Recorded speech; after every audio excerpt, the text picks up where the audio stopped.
my friends. Welcome back. This is week 4 of our journey. So far we have covered determination, we've covered the paperwork, we've covered coloring outside the lines. And this week I want to focus on shoring up your resources. This is a very odd time. We're in the middle of a downturn. We're in the middle of COVID, hopefully towards the end, but we still have some time to go yet. I want to reach out to all of the people I worked with from the United States and wish them my best. The odd thing about this whole upset is the stock markets are booming, so that's good on the economic side. But this one, I want to talk about our assets, the money we have now, the rainy day funds, the expenses. And those are our resources. Those are the ones that are going to get us through the next few months. If you can get a job tomorrow, fabulous. If it's going to take some time, then maybe we have to change a few ways we're doing things. And I've done some research and I've done some life skills the hard way. I've learned them. So I've been in situations where I've had zero, and I mean zero, backup. I was fortunate not to have any credit card debt, and we'll be covering that as well. But there have been times when I had to be very creative. So one of the things that I'm going to ask you to do is an inventory. And that inventory, like the pros and cons list, is very simple. How much money is coming in? How much money is going to be used or going to be by your severance package? How much money do you have in your reserves? And I'm crossing my fingers and toes that people have, it's called a rainy day fund, it's called a go on fishing fund. They have some sort of backup, and it's cash. It's not in long-term investments. It's in, at the very least, short-term investments, if not just a general account. And every financial advisor and every banker and every accountant will cringe when I tell you that. It's cash. And the reason you want it in cash is A, you don't want to lose it, and B, you may need it immediately. So some of the short term you can get within 24 hours or 48 hours, but you should always have an amount of money that is available to you. When I first started to work many years ago, it was 3 months. I figured you could get a job in 3 months. So if you had 3 months wages in the bank, you could live comfortably. And then it was 6 months. And now it's a year. Fundamentally, it's a year. The difference between having no money and having some money and having the proper amount of money available to you is how well you're going to go over this period and how well you're going to choose your job. Do you choose a job out of desperation, or do you choose a job that you want to do? If you have a year's wages or 6 months' wages, for that matter, in the bank, you can take a break. You can sit down and have time to plan. If you don't, it's a bit more urgent. So one of the things, a lot of people talked to me last week about, I said vices, I said drugs. And that was not a comment on people's lifestyle. Frankly, I don't care. What I'm telling you is, if you do not take care of every penny that is going in and out of your bank account, you lose track of where it is. And one of the things that people don't keep track of is coffee or cigarettes or going down to the pub. They never plan that in their budget. So what happens is you get to the end of your pay period, you get to the end of your time, your year, and you've lost money and you can't figure out where it went to. You have no record of it. So I did real quick Google search. I do not smoke. So you're going to have to bear with me on this. So a pack of cigarettes on average in Alberta is $14, I found. So you got some starting at 11 and you go right up to 16. That's $100 a week. That's $400 a month, and it's $4,800 a year. So what you're finding is you lose this money, right? And you may need it. I'm not telling you to quit smoking. I don't care if you smoke or not. What I'm telling you is to be aware of how much things cost and then to plan accordingly. If you are a coffee drinker and you buy 7 Starbucks a week, that's going to be $28 weekly, $112 monthly, and $13.44 yearly. It doesn't seem like a lot, and you should not enjoy yourself. But again, you have to know where this money is going. So when you need it or how you allocate it, it works out. One of the ways that you need to do this is, like I said, you have to take an inventory. It's called a personal budget. And there are great tools. So this personal budget comes from Excel. You go into Excel, you open up a new sheet, you go to the part where it says templates, and you put in personal budget. And I think this is about the second one in. There are a lot of them. Go find the one that works for you. I like this one because it's really detailed. And it does not leave a lot out. And it has this lovely section at the bottom saying other. And because it says other, you can put your own names in it. Now, again, this is an American-based product. So it has things like 401ks, right? Which we don't have here. But you can just change the headings to do what you need it to do, right? This one is for the year, which is great. You should be doing this all the time. But it's going to help you start. It's going to help you find out where your subscriptions are. But one of the worst things that people do is they subscribe to things, put it on their credit card as a rolling payment, and then they never see it again. They never look. It just happens. Okay? So we need to know how much money that you are bringing in, how much money you have in the reserves that can make up any downfalls, and literally how much you're spending. And then what you're going to start to do is make decisions. Do I need this? Is this required? Nobody's driving at the moment, or very few of us are driving. So your car expenses are going to go down. What type of insurance do you have in your car? Is this something that you can change? Your home insurances, your food is a big one. A lot of people I know didn't cook. They go to the Uber drivers, they go to all of these delivery systems. If you use those delivery systems, it costs you double what the burger costs. So if you cost $10, you're ending up paying $20. And by the way, your favorite restaurant makes no money because the way they have to get paid for delivering it is literally the profit margin that a restaurant would get. So if you're going to do this, at least call up the restaurant and either pick it up yourself or have it delivered by one of their delivery people. I mean, do the guys a favor. They are just breaking even. So if you're going to eat out, and please do, I shop local. I shop the little restaurants close to me, and I pick it up or I have it delivered by their delivery people. They need to make as much money as possible. That's my tick off list, because it drives me. I used to own restaurants, and that drives me insane. They don't make a lot of money. It's a fallacy that restaurants make a lot of money. They break even, so give them a break. Put all of that in your budget. Find out what your inventory is. What is your in and out? If you were at work and somebody said, I need the exact cost of this project, you would do it. So I'm telling you, do it for yourself. Then what you need to do is go on a cash diet. You spend within your means. If you have credit card debt, it is very important for you to call them up immediately and get that changed.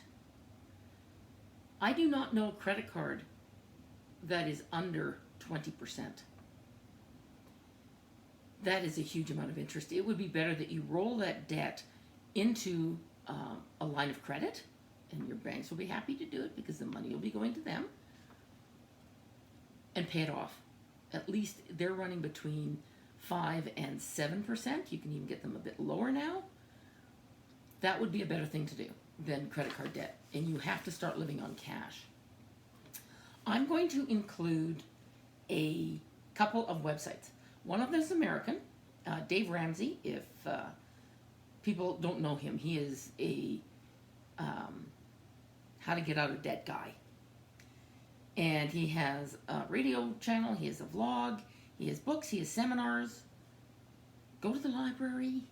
Yes, the library is open at COVID. Get yourself a library card. If you can get anything on Audible, you can probably get it at the library. And in Calgary, it's called the Libby system. So call your library, get a library card, and get it out of the library. I'm not telling you to go buy expensive books. I'm telling you to get on YouTube. I'm telling you to get a notepad, and I'm telling you to learn how to get out of debt. Because you're going to have to trim your lifestyle. If you were going to retire anyway, congratulations. You can take any odd job you want. You're ready to make that leap. Fabulous.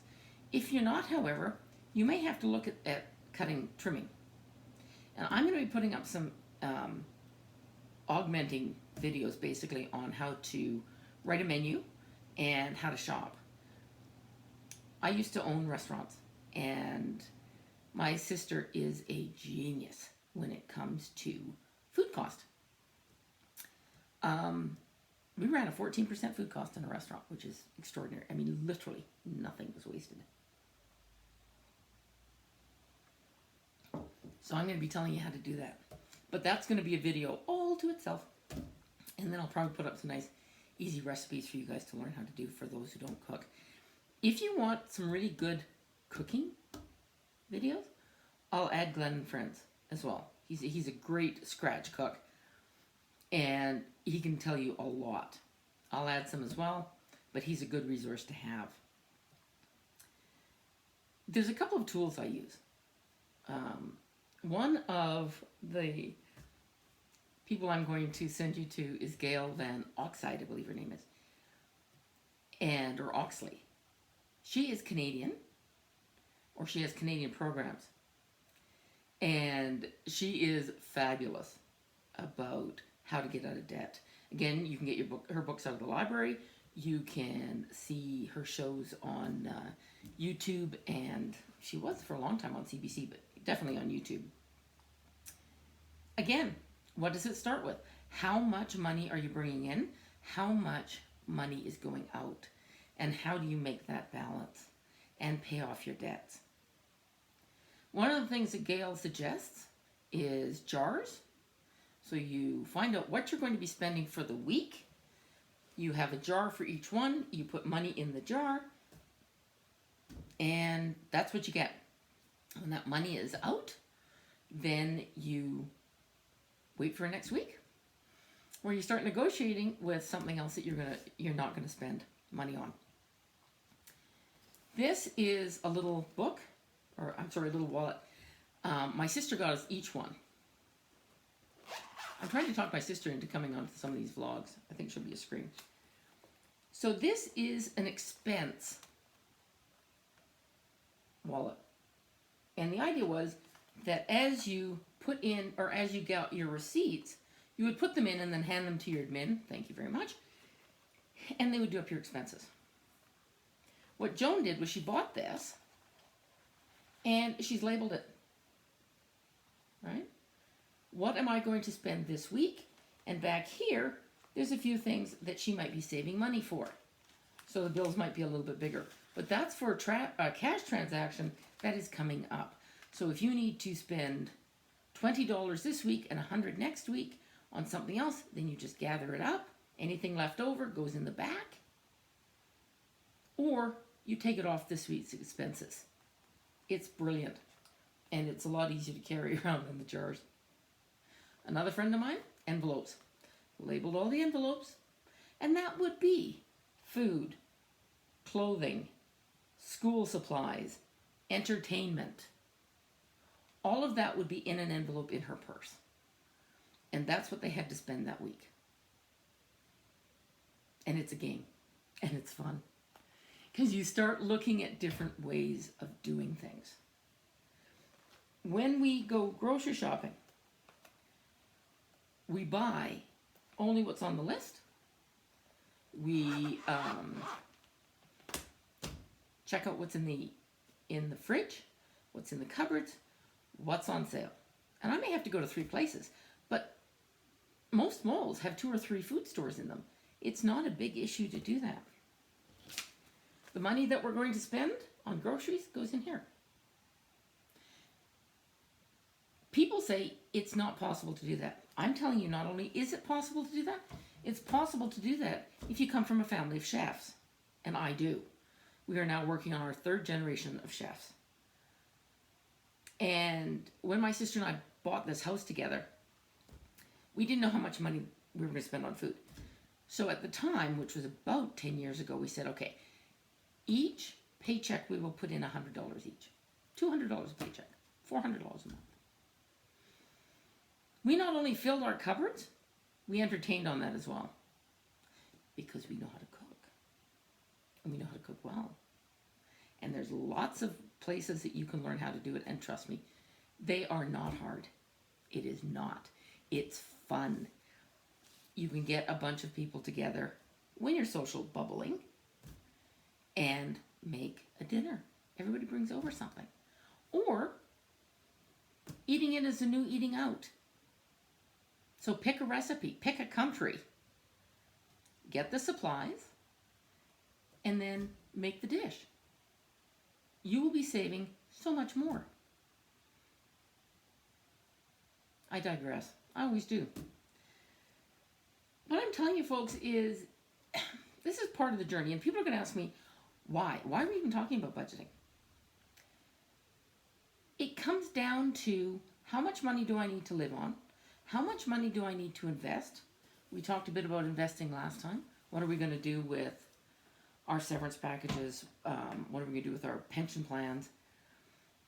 This decides, or one of your decision makers, for what job are you going to get? If you don't know how much money you actually need, how are you going to say yes to a job? Or are you going to say no to a job that you would have liked to, not realizing it would have covered your expenses? This is big. And a lot of people don't do it. And I'm ranting. I know I am. But it's big in my world. I made some decisions about 4 years ago to become debt-free. And it has saved my life. Honest to God. I can choose from a bunch of different jobs. And I'm not forced to take any of them. Thank you. Why? Because I found out what my budget was. I shored up my resources. I put my rainy day fund together. I knew I was in a resource-based industry, and that is always vulnerable. I come from the north of BC. That was a resource-based industry. I watched it as a child.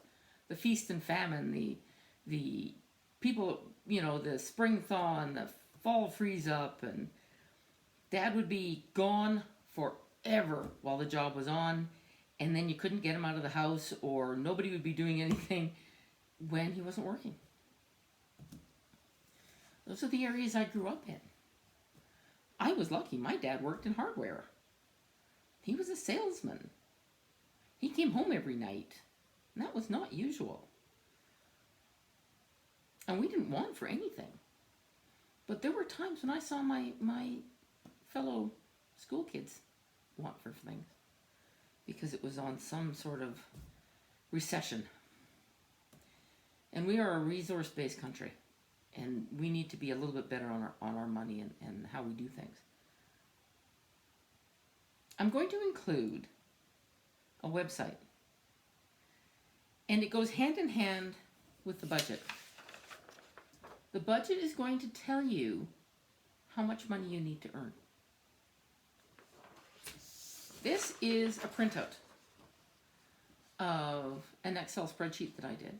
Again, just start with a spreadsheet. And there is a website that I'm going to include, and what that website's going to tell you is what your take-home pay is after expense or after taxes, provincial and federal, CPP, UIC. And I started it literally at $18 an hour. And I worked it down to $56 an hour. It's the one that I did. That tells me, and I think, did I put that in there? Yes, I did. So, look at this. We have not only our monthly, but we have our bi-weekly take-home pay. Again, work this out. So when you're in the middle of negotiations, you now know how much money you can spend, or you can live on. This will tell you what jobs you can take and at what wages, if you are negotiating wages. And right now, people are negotiating wages. So as an admin in the resource industry, I am being paid now 50% or less than what I have been paid. Because that's what they're offering admins. So if I'm going to be an admin and I'm going to take on those roles, I need to know what the wages are that are coming up. And I need to know if it fits. If not, I'm going back to other industries. We're going to talk next week. We're finally getting to the job part, folks. So we're going to talk next week about the management companies that you can work with. I'm working with Right Management. That was part of the deal that I was given. 6 months with a management company. And they're teaching me how to write resumes, which I've not written in a long time. And we're doing a lot of skills. What are your skills? Where can you go? What hidden skills do you have? It's been a really interesting process. I like it. I didn't think I was going to, but I do. But we'll talk more about that. We're going to talk about calling your friends, calling your contacts about word-of-mouth jobs. They're out there, and you need to take advantage of that. They're the people that are going to probably get you a job, especially if you look at the way the websites are tilted to ageism and lack of experience or no experience. So that's where we're going next week. I hope you enjoyed this week. I hope I didn't rant too badly. But I have to admit, I am passionate about the things that I'm doing. I am passionate about helping people. And I'm passionate about making it better out of a bad situation.